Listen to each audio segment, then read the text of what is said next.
Hey guys, one of the questions I get asked as a lender is how does a lender calculate debt to income for a mortgage? So let's talk about that. So a lender uses what they call a front end ratio and a back end ratio. And we're going to kind of explain. I'm going to use $1,000 a month as income to give you a hypothetical. So a front end ratio on a loan essentially is payment to income. So you make $1,000 a month and your monthly payment is $200 a month. 200 is 20% of 1,000, so your front end ratio is 20%.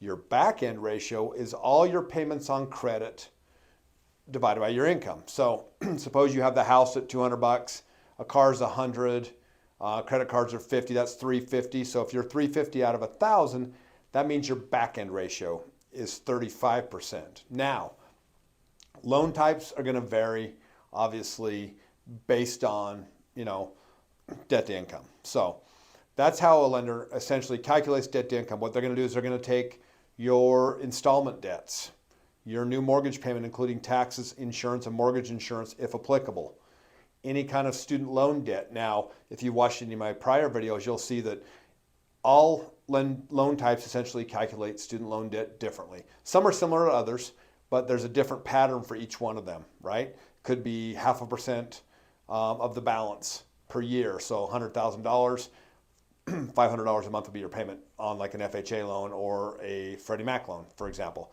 Similar things like that. So, but that's what debt to income goes. So most loans, in an ideal world, they're going to want you to see like a 31 front, 43 back. Now, the VA loan itself does not have debt to income limitations. FHA can go all the way to 56.99 on the back. Conventional all the way to 50% on the back with great credit, assets, things like that. USDA, if you're immaculate, maybe 43, 44%, maybe if you push it, right? So every loan type is different, but debt to income is always calculated the same way. If it's a debt on credit, it's going to count against you, all right?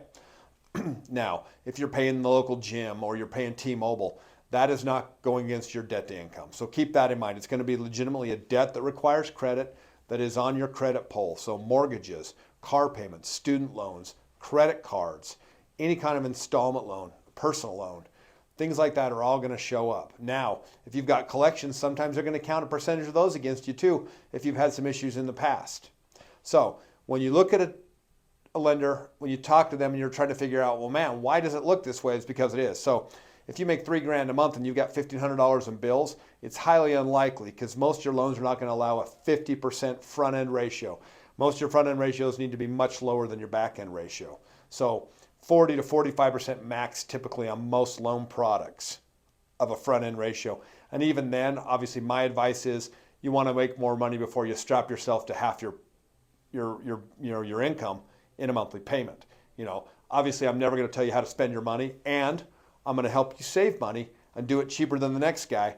But I want to know, that you're okay, that you understand exactly what you're getting into. So that's how debt to income is calculated. Again, every loan type's different, but debt to income is the same across the board. Everyone looks at the same debts the same ways, except for student loans like we talked about previously. Now, if you've got questions, obviously reach out to us.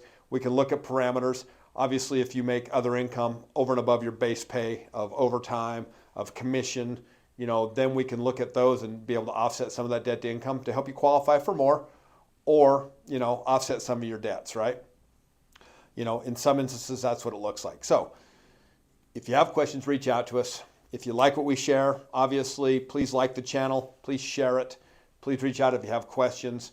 We're here to help answer questions about all loan types, FHA, USDA, VA, my favorite, of course, conventional, jumbo, USDA, we've got it all. We even do non-conforming loans. We do bank statement loans, which obviously totally different animal when it comes to debt to income. We can help you. We look forward to it.